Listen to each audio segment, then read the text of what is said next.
You're listening to Commissioning Conversations, the podcast brought to you by Broadcast Intelligence.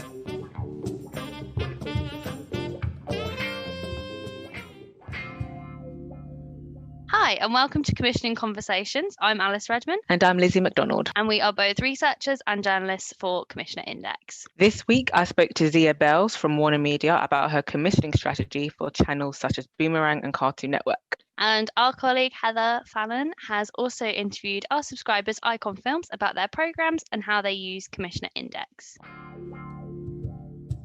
Welcome everyone. We accidentally took a 2-week break instead of one, so apologies for that. Yes, but it has all been for a good cause, as we have been very busy with some very, very exciting new updates on CI. We are exclusively announcing on this podcast that we are going to launch our own bid at Global Domination and offer CI subscribers profiles from all around the world. Yes, and we've got some of the biggest names in international co-production, from Caroline Bahar at France Televisions, the team at Virgin Islands. And our podcast next week will feature both Sam Linton and Alison Barat from Blue Ant. So make sure you're subscribed and ready to listen, as between the two of them, there is opportunities for almost every type of factual producer. So it's going to be a good one.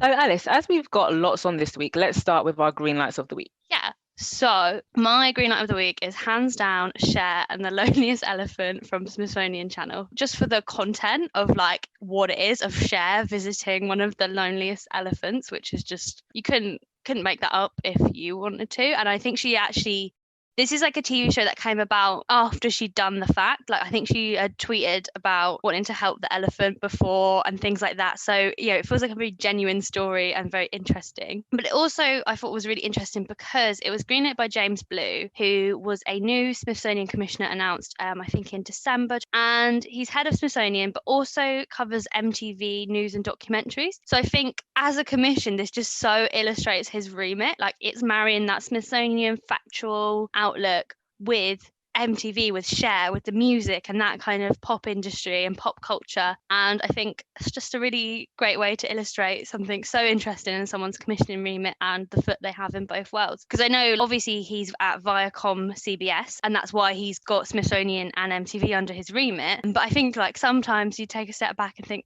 MTV and Smithsonian, do they work together? Yeah, so I think the commission illustrates how Smithsonian and MTV can work together. Sounds good. What was your green light of the week, Lizzie? So yeah, my green light of the week is called, it's a working title from HGTV, and it's called What Not to Design. And the main reason why it's my green light of the week is because I'm a big That's So Raven fan, and Raven Simone is hosting the show. So basically her and a team of experts, they lead a style intervention to overhaul home design disasters. So they meet with homeowners and decide, what they're going to keep, what they're going to throw away, and what they can sell online to maximize budget. And I think it's a great show to draw in a new, younger audience to a channel like HGTV, because, if you're a fan of someone like Raven Simone, who, is still very relevant, you're going to be like, okay, let's see what this is about, let's see what she's doing now. And then obviously we're all also in the age where we're aspiring to have our own homes, or even if it's like designing your bedroom. So it's some great ideas that you can get from there. So yeah, that's my green light of the week.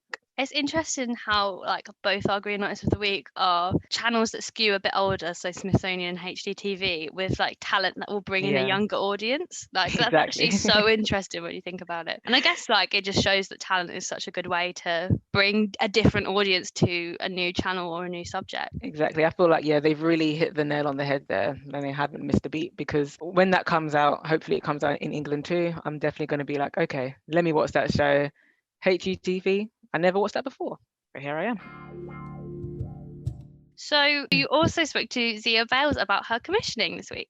Yeah, so we spoke about what she's looking to commission for Cartoon Network, Boomerang, Cartoonito, and how she feels about reboots.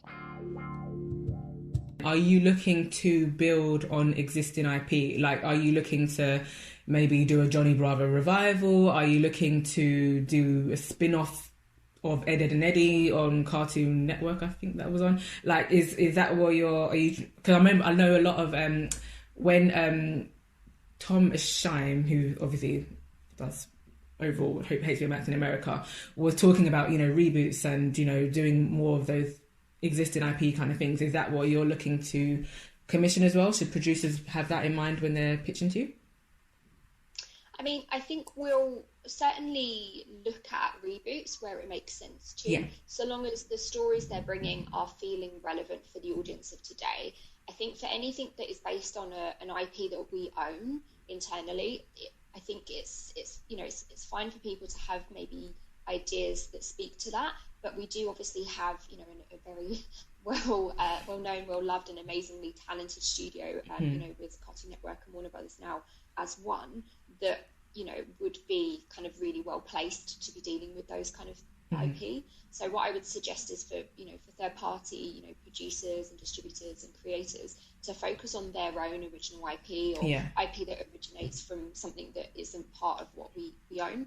I think for us from an Emmy perspective, that's always what's really exciting, is to build on that kind of really strong US slate that we already have, with fresh and innovative, new creator-led, you know, inclusive ideas. Yeah. And so going back, when you say creator-led, you just mean like new ideas that the producers / production companies have come up with themselves? Is that what you mean by that?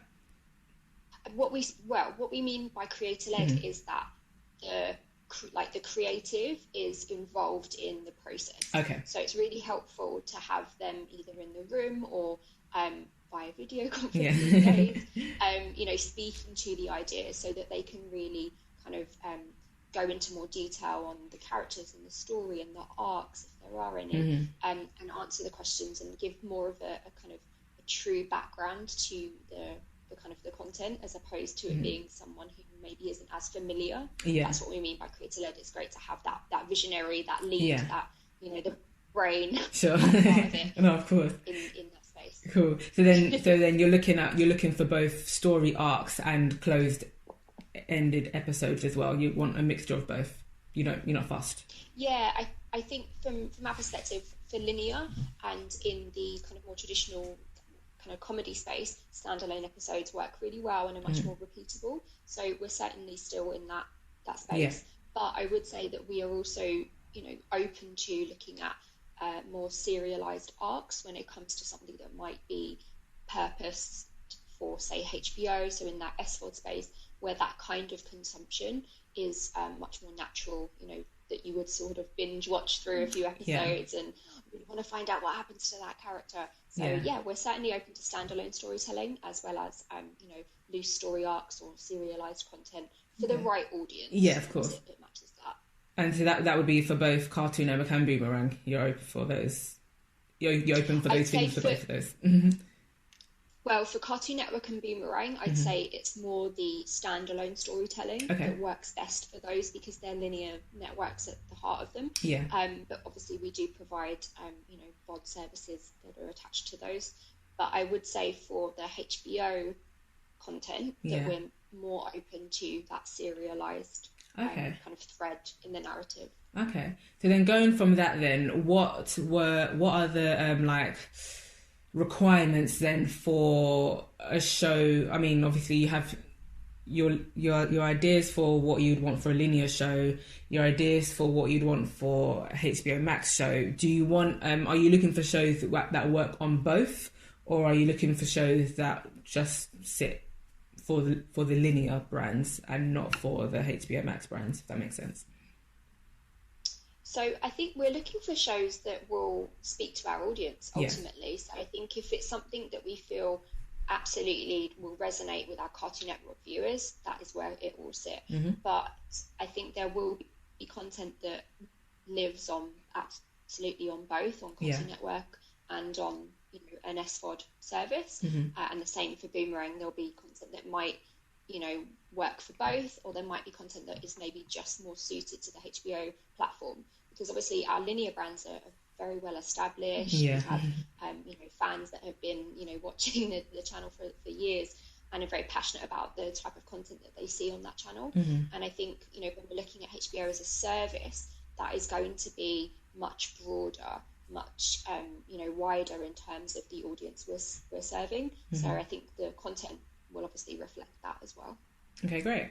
And then, of course, a lot of the shows on both of those channels are American centric. Are you looking for British creative shows, and like the character of the British, like, you know, they're set somewhere in the UK, you know, they're using pounds instead of dollars, you know, that kind of thing? Are you looking for those kind of centric shows? I mean, I would say that we're open to, you know, British centric stories. I think what's key though is that the narrative, the characters are entertaining. Yeah, so it was really, really nice to chat to Zia, and I think there are lots of opportunities with her and the Warner Media team. They really, really want creator-led projects. So, you know, have your original ideas. They want things that are fresh, things that are new, and there's so much scope. Sounds really positive. And so also this week, Heather spoke to one of our subscribers, which is Icon Films, who are big natural history producers based in Bristol. So let's have a listen to what they're up to and how they use CI. Hi. Hi, Hello. Gemma. So I had a little peruse of some of the shows that you do. They look really great. I was wondering if, just to kind of like start things off, you could tell us in your own words a little bit about Icon Films' output. Sure. Well, I mean, Icon's been around for 30 years now, it is, and they kind of built their base on natural history and adventure programming, and that is still a massive part of what we do. So we still have, you know, blue chip wildlife going on, wildlife rescue shows in Malawi going on, and then we still have our big survival show, Primal Survivor, for Nat Geo. We have our fishing star, Jeremy Wade, who's made lots and lots of series. And we have exciting projects going on all around the world at the moment. We kind of very much film internationally rather than UK based. And that's something that we're known for. Well, it's probably a bit of a loaded question then for an international producer, but how's the last year been for you as a producer and as a production company with everything going on?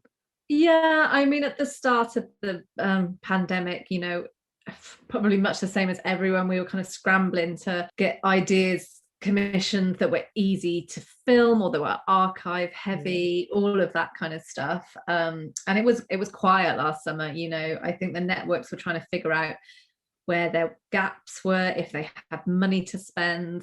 But then at the kind of second half of last year, it really picked up and we got quite a few commissions, and we actually managed to get a travel series commissioned and shot in South America during the COVID year, which was a miracle. But yeah, it's pretty much back up and running for us now. So yeah, there was definitely a fallow period of about 6 months. And it's still really hard. I'm on the development side, obviously, but the production side are juggling flights changing constantly, COVID rules changing constantly. We've got teams in the quarantine hotel at Heathrow at the moment. So yeah, it's a brave new world.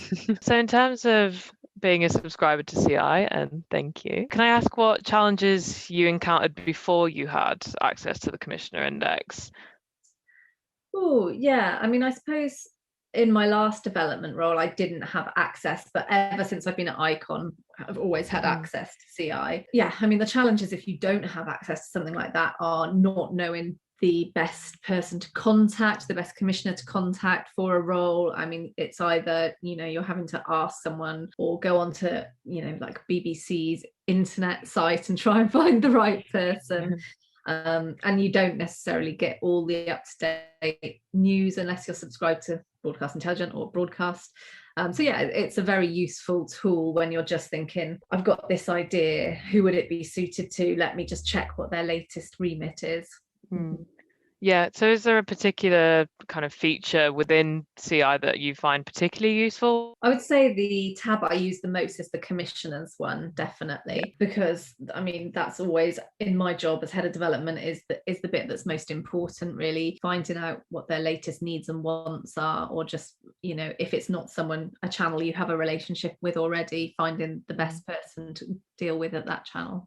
I guess I would say I probably have used it more in the past year. I mean, obviously we normally go to industry events like Wildscreen, Real Screen, Sunnyside, and that's when you meet the people you know, but also meet new people. So, you know, I might have met some of these people during last year had it not been a COVID year, but so I would definitely say I've checked in more often in the past year. So more about Icon Films though, what have you guys got coming up in 2021, and what's exciting for you guys at the moment? Well, stuff that I can talk about that's been released already. We're just finishing editing our first series for Vice, which is very exciting. That's the travel log in South America with a new talent, and that will be on air in May. So I'm really looking forward to seeing the finished product. We are in the process of filming a second series with Love Nature of Malawi Wildlife Rescue, and that was my baby, so I'm very happy to see it come back as a second season. They've been filming some really exciting stories out there. I think like a thing that all the networks seem to be asking for, especially in America, is kind of escapism. Now we've all been stuck inside and not been able to travel, so there's a lot of travel and adventure ideas going on at the moment, which is, you know, in our DNA. But personally, that's something I love as well. I'm very much missing travel at the moment, so it's kind of travel by proxy, coming up with ideas in that area, so that's fun.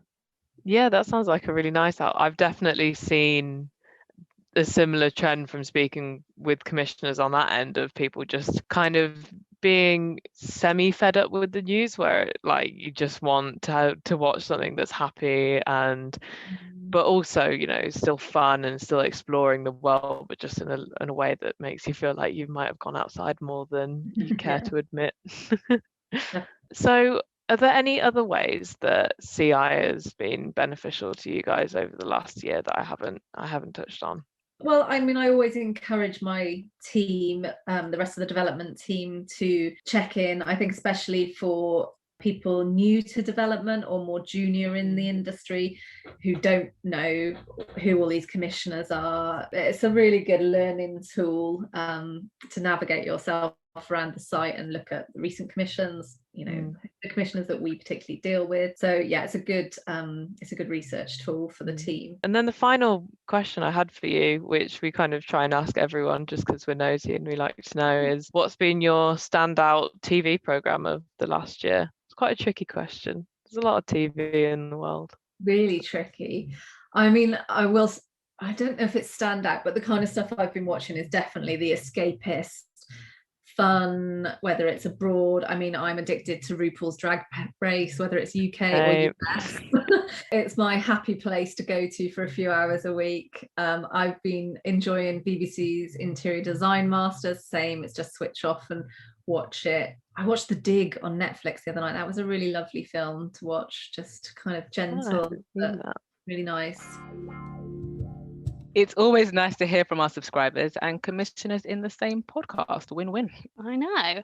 And if you are interested in coming onto the podcast to chat with us, we would love to have you. So drop us a line at info@broadcastintel.com, or if you don't want to go through the info box and want to speak to one of us directly, we are very simple email formula: firstname.lastname@broadcastnow.co.uk. Lovely. And Commissioning Conversations will be back in 2 weeks' time with our international special. But in the meantime, the latest commissioning briefs can be found on broadcastintel.com. Thank you for listening. Bye. Bye.